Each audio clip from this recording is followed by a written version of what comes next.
YAWA is brought to you by CHANGECARS. CHANGECARS is SA's safest online platform.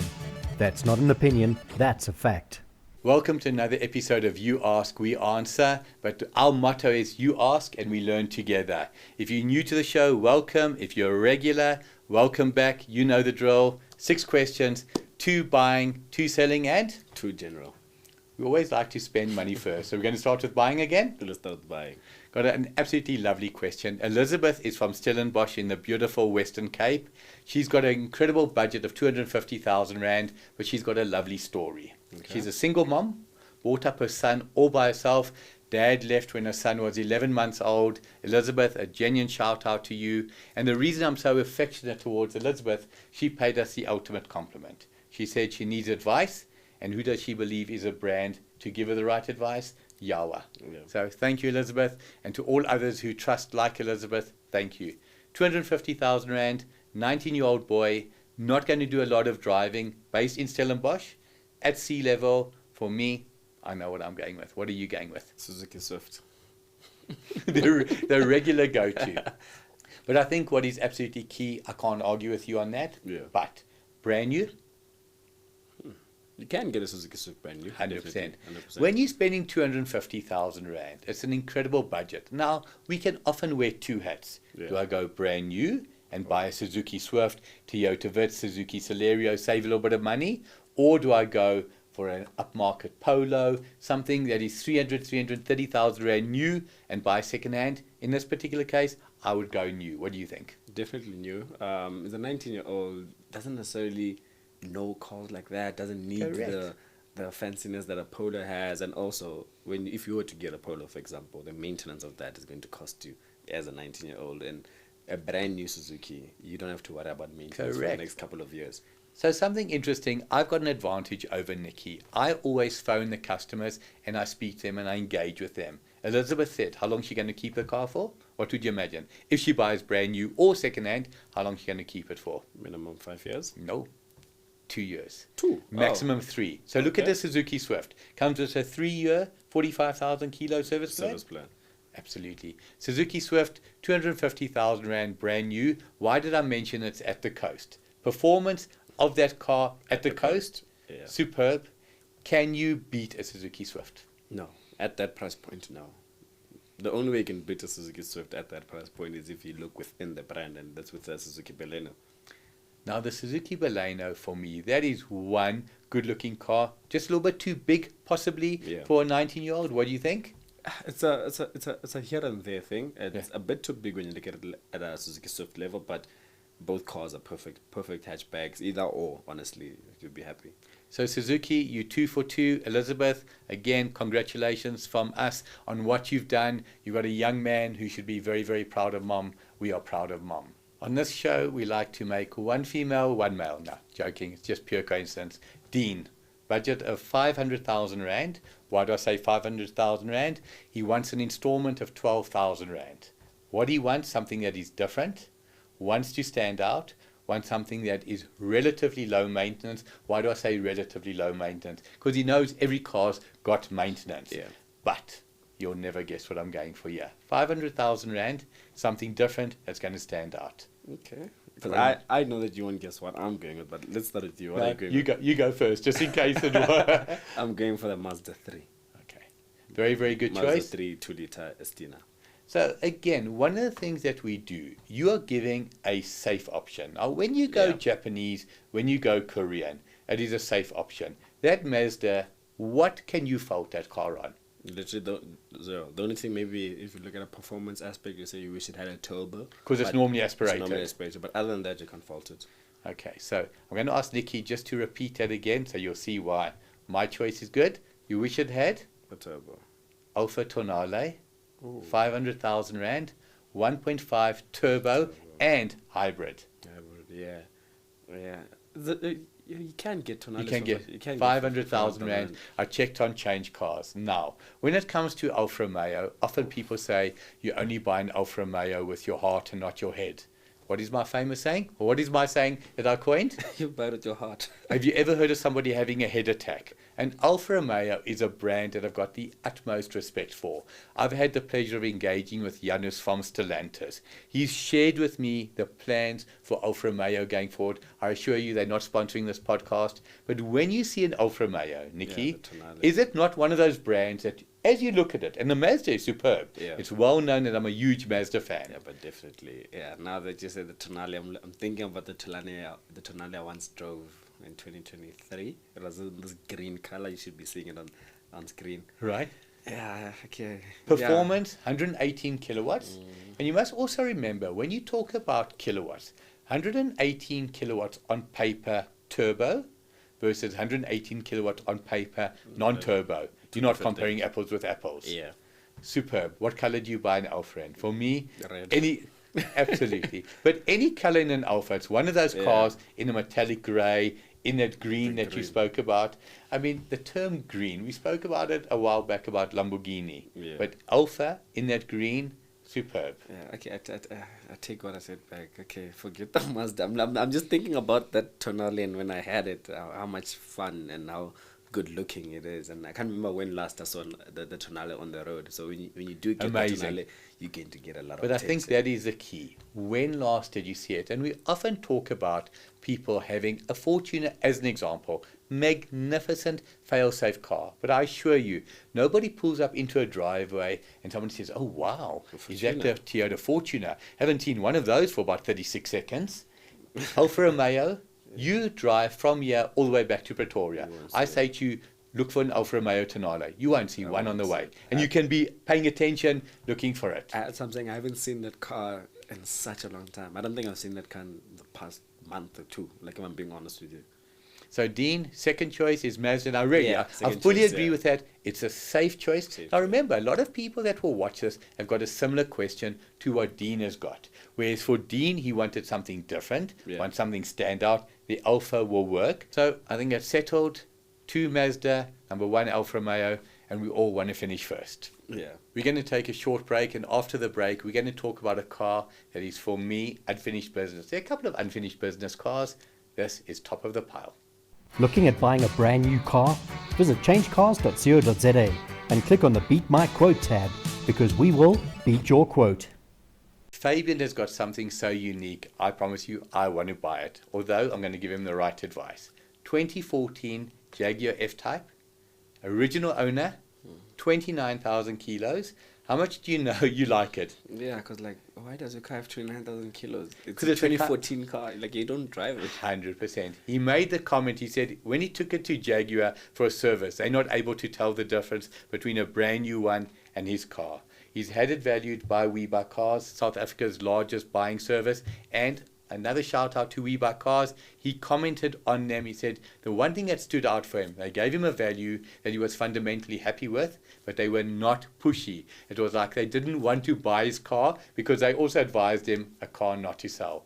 In your opinion, do you sell this car or do you keep it? And if you keep it, why are you keeping it? One, you're keeping it because I think that the amount of money you're going to get, you can't replace that. 100%. The second thing is that the mileage as well, it's so low, and that's going to be a future classic. Looking at the direction that Jaguar is moving into, like the whole electric and all that stuff, keep that car 10 years from now, everyone will be wanting that car for triple the price it is now. So now I spoke about unfinished business. In 2013, I was with a mate of mine. The Jaguar F-Type came out, and I said, I want one.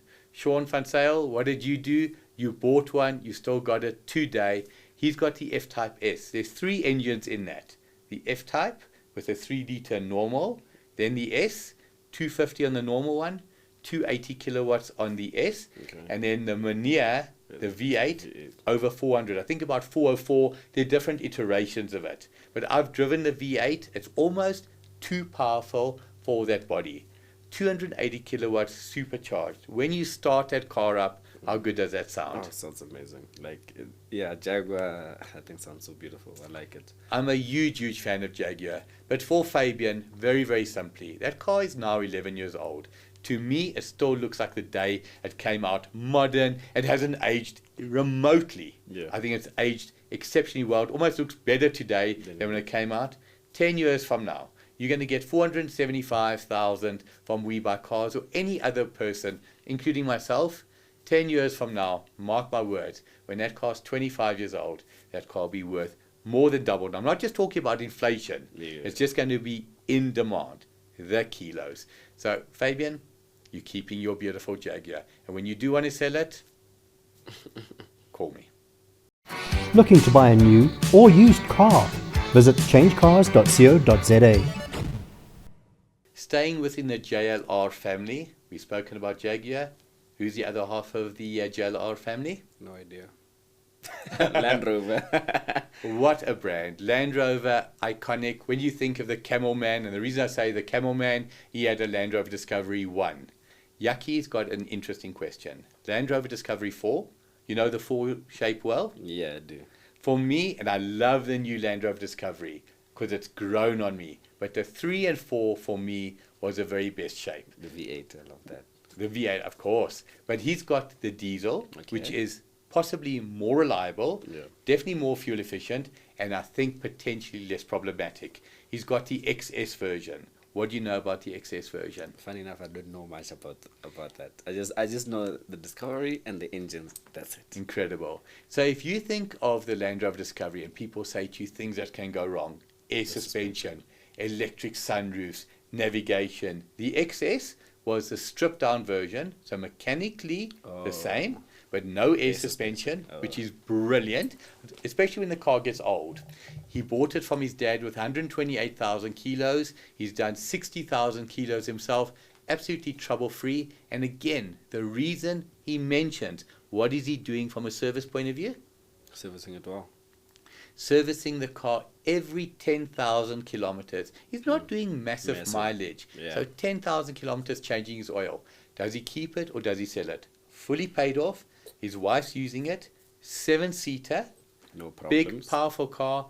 No problem. For me, it's not what the car's worth. It's simple. But that car is a 800,000 rand replacement value and more. What will he get for that car today? I know what he got offered. For that, it's 2014. 13.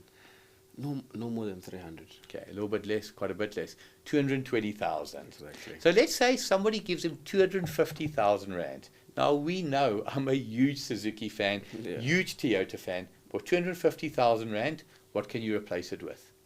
You can replace it with a lot of cars, but those cars don't match the car the Land Rover is. So no. So the key always, when we answer it, do I keep it or do I change it? Is the car giving you any indication that it's about to give problems? I've always said, and we'll say it again, cars don't go from 0 to 0 overnight.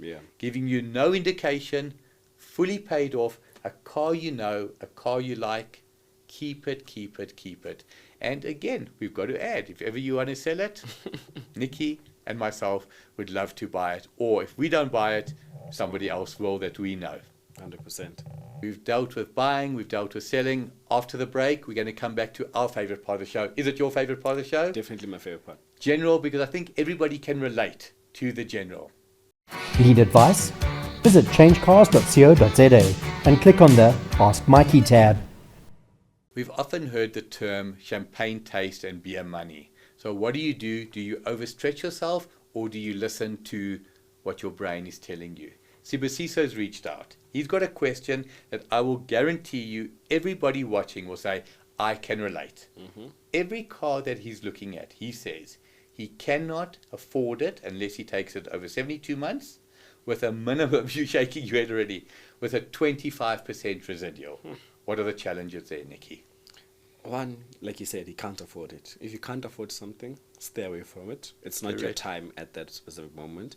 The reason I was shaking my head before I even got to residual, I myself don't believe in financing a car for 6 years. I always wanted to be at least 5 years. 5 years if we're pushing it. 5 years, which is 60 months. That's fine. Residual, 25% is a lot. Is a lot of money because if the car's R1 million, that's 250,000 rand. Correct. Often people say, Michael, what exactly is a residual? Nice and easy. It means at the end of the term, you still owe a balance of what the percentage of the new car was. I took a car, I bought it for R1 million, as used an example, 25% of that, 250,000 rand. Why do I have a residual? To help me reduce my payments. The Michael and Nikki version of what a residual is very simple. It allows you to buy a car that you cannot afford. Yep. The challenges with a residual, after 4 years, what I've paid off and what my car's worth relative to what I owe is always going to be less. So simply put, I cannot get out of it. Sibusiso, unbelievable question, male or female, young or old. If you need a residual to afford that car, say, thank you, Mr. Salesman. I watched the podcast. Nikki and Mike told me I can't buy the car. Do you 100% agree? 100% agree. I think when he wants to buy a car and a salesman offers him and there's no residual and it's 5 years, he can afford it. He can start looking at it. But if there's more than 5 years and residual, avoid it. 100%. And I really hope a lot of people heed this advice, because I see daily, I'm Mike, I'm looking to sell my car, but what I owe the bank versus what I've been offered by the buying services is around 30, 40, 60, 80,000, whatever the number may be, less, and right there becomes your problem for the long term. Jabalile reached out to us with a question that I believe is so relevant, and I promise you, I had to go Google it. I kind of knew, but I know the answer better now. Tire sizes on a car. So you've got a car with a 215, 65, 15. Yeah. Can you say, you know what, I want to go for a 225, 45, 16? You can, but you need to know your car. It's very important. Can your car take that tire? And overall, I think when you're changing tires like that, you as the person changing, you must know your tires. It's very important. Okay, so something interesting. Automatically, people think I can just go bigger, I can go smaller. What a tire does for a car, it's got what they call a rolling circumference. So it's something like your speedometer. When you're doing 60 kilometers an hour, you're actually doing probably about 57, 58. Yeah. The manufacturer has said this is the right tire for the car. I can't just automatically go and choose a size that I think looks cool. You need to visit one of the tire shops, the big boys, the Tiger Wheel and Tires, the Hi-Q, and say, my car has got this size tire. What is the equivalent tire if I go wider, if I go higher, etc.? And they will tell you, okay, if you go from this tire, you can only go to this. If you just go for the tire that you wanted, it will affect your fuel consumption, it will affect your speedometer reading. Yeah. So interesting. And we've said it before. I promise you, we learn. The question, what's the answer? Don't know. Let's Google it. Like, that's very important that you mentioned that, because my tires in my car affects my speedometer reading. So like I could be doing 140 on my speedometer, but it's actually like 120. Correct. Because I went like my tires on my car like a very, very slim tire, so that affects the car. But because it's my car and I know exactly why I'm doing it, those type of things. So you need to know your tires. So you talk about your car, the City Golf. Yes. And again, I really don't know. Would have come out with what, a 185, 65? It was a 195, 50, 15. Was that standard? Standard. And what have you got now? 165, 40. Okay. And you say you've noticed that the speedometer is inaccurate. Yeah, I knew it's going to happen because I know I've done research on tires. I know exactly what affects. So I know it does affect, but only affects at higher speeds. If I'm doing 60, it'll read 60. But if I'm doing like 140 on my speedometer, it's actually like around like 125 or so. Interesting. So you can tell the National Traffic Police officers only doing 120. I can tell you I was. And I'll say, nah, you've got the wrong tires on there. Yeah. Nikki, you ask, we answer. 5th episode? 100%. Every single week, we're getting the questions. What do you have to say to the public? I just love the engagement that the public are engaging with us. Asking the questions, very important. Keep asking the questions, because some questions we don't know the answers. Like Mike just said now, we have to do research. And that makes us wiser, which we actually do like it. So you guys, as much as you're asking questions, you're actually enlightening us, because we do more research, and that makes us grow, and it makes the whole podcast grow as well. That brings us to the end of the show. At the top of the show, I said, you ask, we answer. But our motto is, you ask, we answer, and learn together. Thank you for watching, and until next time, keep those questions coming. YAWA was brought to you by Change Cars. Our name says it all.